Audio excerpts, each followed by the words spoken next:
I want to greet my fellow captives of Uganda, in Uganda and all over the world. I want to speak about a matter that our Ugandan media, for reasons I don't know, have refused to look at it with huge lenses. But this is a matter that is in Africa and it can actually has breeding grounds in our country, Uganda, and other countries, but also be selfish and also just look at the country, Uganda. I want to say thank you for the encouragement you give me, for the wise counsel you give me. I want to speak about the issue of the riots in South Africa. And I want to give you a broader picture so that you understand and appreciate it, understand why things are the way they are. You remember South Africa was discovered, the whites used to use the word discovery in a funny way, as if there were no people, or people who were there did not know where they are. By bathroom dyers, those who were in about P4, that Portuguese in 1488 who went and discovered the Cape of Good Hope. And those whites were trying to navigate the whole world. She was going to India. Then you remember the Dutch. This guy, remember Jan van Riebeeck, the Dutch, who came in, who eventually came, and then also started looking at the possibility of settling there. And he came with a Dutch farm at the end of the 19th century. So eventually, the Dutch that eventually came and occupied the place where what we call the Afrikaner. The Afrikaner or the Boer. It can be called the Afrikaner, it can be the Boer. The word Boer means farmers. So the Afrikaners who became farmers, they became the Boers. So eventually, after realizing the climate and what they call the free land, which they occupied, remember the Zulu Wars, Shaka Zulu fighting, these people, remember the Moshes and the like, trying to fight off these people that actually come, realizing that they would eventually have plantations in South Africa. Then when the blacks realized that their things were moving the way they were moving, people like John Dube in 1912 started the South African Native National Congress, which eventually became the ANC. They started with a movement called Mukosi Wezitamba in the 1890s. That was going to fight for the liberation of South Africa. In those years, they started mining, as you're aware, and many of the blacks in South Africa started working in mines as miners, working on shambas. So in the 30s, when the British were leaving, the Boers eventually occupied the politics of South Africa. In 1948, the National Party took over government. That Nationalist Party was campaigning on the platform of apartheid. You know, they had previous year, that is 1947, there was the independence of both India and Pakistan. These were one, but had been divided by the British. But that was an agreement that was agreed upon them. So now the Boers decided to create that kind of division in South Africa. So they started what would call the Bantustan. or what we would now call separate kind of development, where the whites live alone and the blacks live alone. In the 1950s, while intensifying the apartheid, Africans lost their voting rights. They were removed from the register. They stopped voting. So now, with the success of Gandhi in India, the Africans in 1952 started what they call the Defiance Campaign. This was using civil means, sit-down strikes, going to places where they said blacks wouldn't. In South Africa, a black would not go on the same bus to sit where the whites sit. You wouldn't go in their restaurants, you wouldn't go in their schools, and the like. That is what apartheid, apart. So when they say intensifying, mobilizing people, using civil disobedience, like the defiance Dr. BESIGYE has been preaching among the people of Uganda. So in 1953, the government, the white man's government in South Africa, brought what we would call the current POMA. Brought restrictive laws that not allow people to converge in huge numbers. So eventually, whenever you converge as 5, you would have broken the law. And then eventually, they brought what they would call the pass law, a pass, a working permit. You were supposed to have with a black man was supposed to have a card allowing him, like a gate pass. You have gone to school, they say a gate pass, pass the gate to go home. So our blacks in South Africa, we are treated in that kind of situation. The pass law, when it was created, the Africans, ANC, and other organized, the Inkatha Freedom Movement, the Communist Party and the like, mobilized South African blacks and the coloreds. Coloreds are those what we would call the mixture between blacks and whites, the Indians who were segregated by these Boers. They protested, and 69 protesters in Sharpeville were killed. 180 were injured. It became the famous Sharpeville massacre. And it is this story that led to there was this movie of this lady, Goldwing, where they kill us because they fear. So, many Western world countries started getting interested in what was happening in South Africa. And remember, that was the time when many countries started getting their independence. 1960, remember Kenya, Tanzania, Uganda, 1962, and the like, started getting their independence. And at the time, remember that you should ask all the elders will tell you, you'd have a passport that never, that you are allowed to move in all the countries of the world, but except South Africa. So South Africa was put in an isolation kind of situation. So in 1960, the ANC leader, Chief Albert Luthuli, was given a Nobel Peace Prize for trying to fight for peace, but using civil means. So in 1961, after realizing that Defiance Campaign using peaceful means wouldn't work, the ANC formed a military wing, which you all know, which is called Umukoto Wesizwe, the spear of the nation. And this was given to the then deputy president, who was Nelson Mandela. Many people don't know that at the time Nelson Mandela was the deputy president. So he was given to lead it, and they started what they call the campaign of sabotage.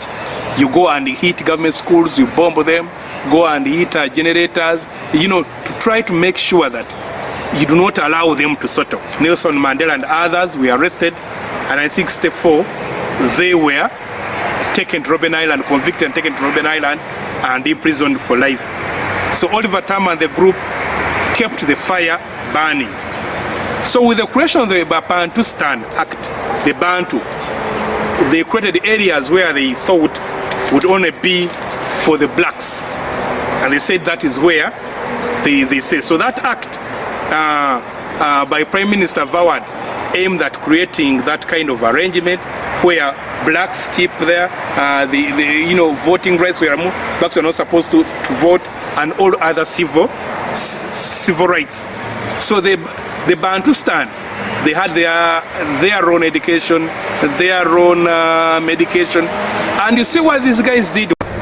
So the Bantustan, or that kind of arrangement, the whites started inviting teachers, doctors from other African countries.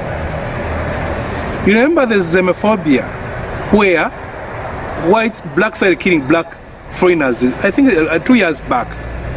The reason why they are fighting them, they were seeing them as other enemies who benefited during the apartheid era and also benefiting the post-apartheid era. Because instead of training the South Africans, the whites we are training, we are bringing doctors from Uganda, Kenya, and the like, went to teach and teach us, so that the South African black does not become a doctor, does not become a teacher.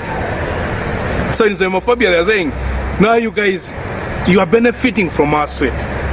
So people like Chris Hani, Steve Biko, Winnie Mandela,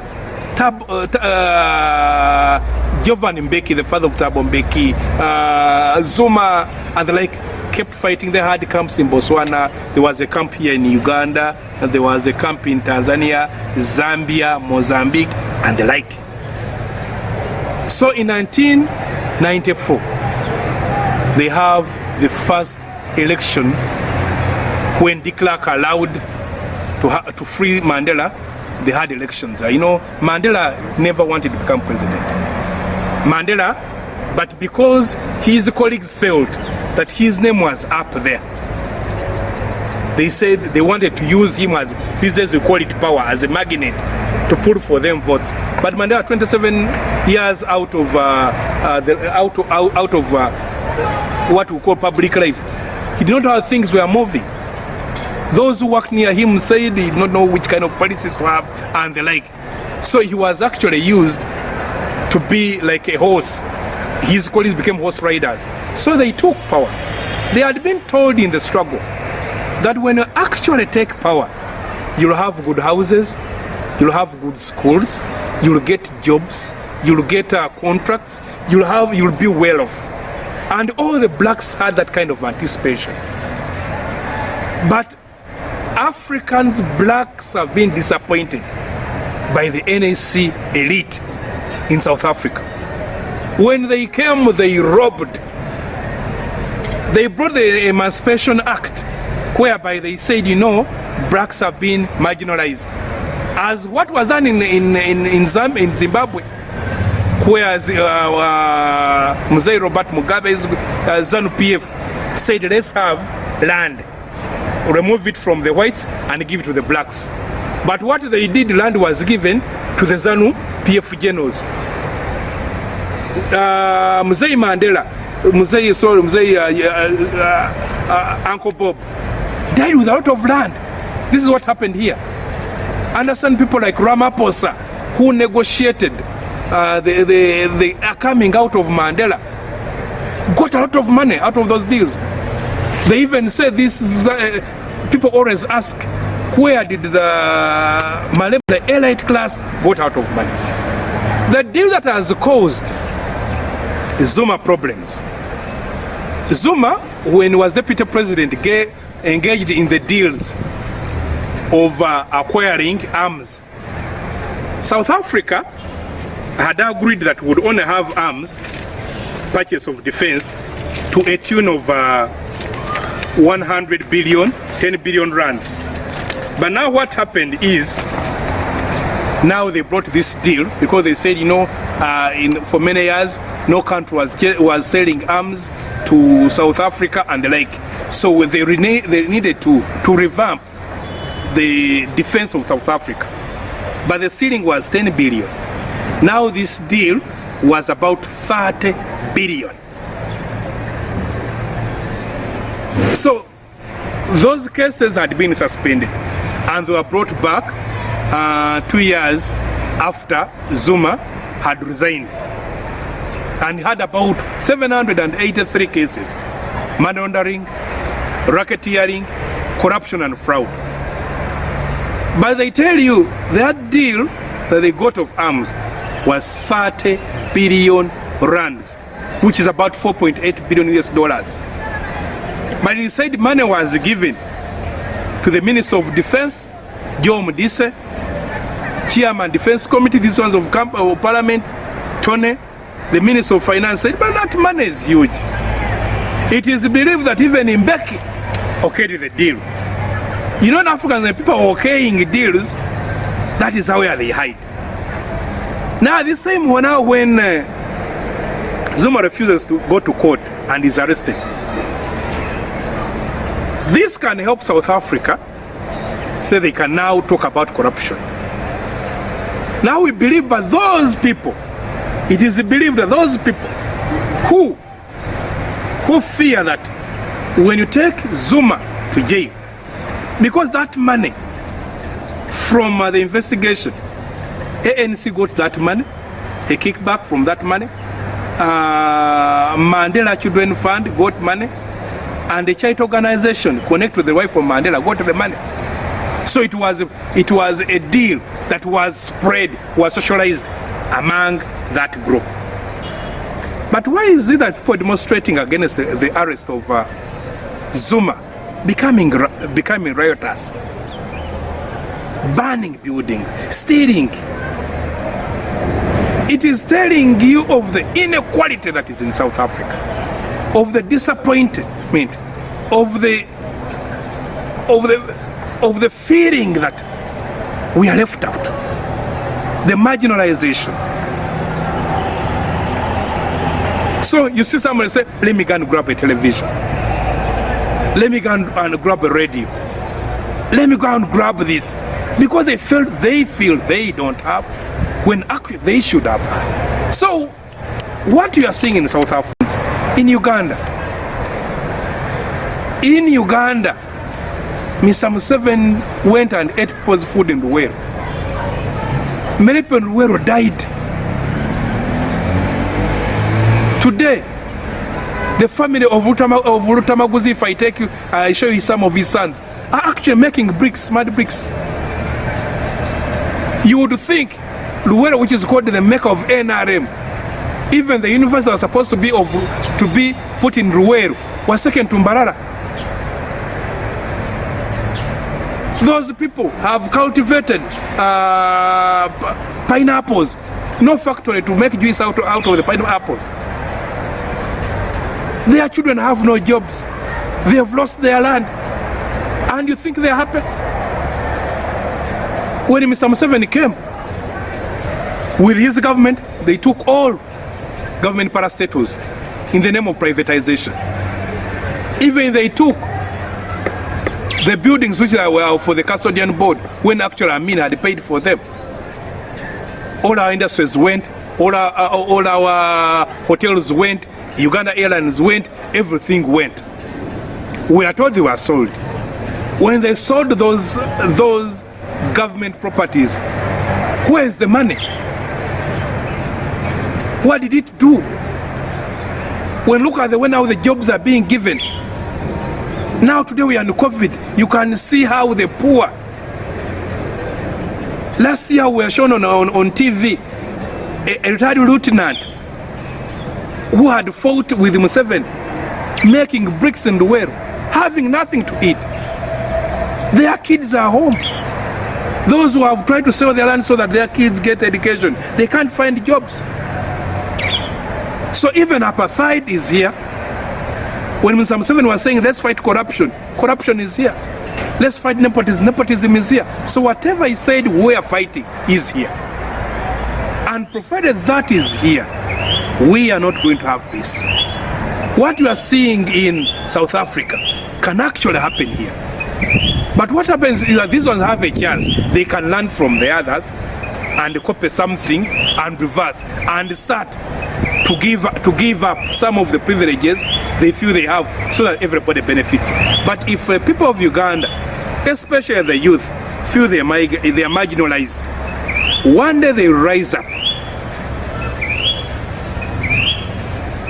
without knowing, we shall see this country burning.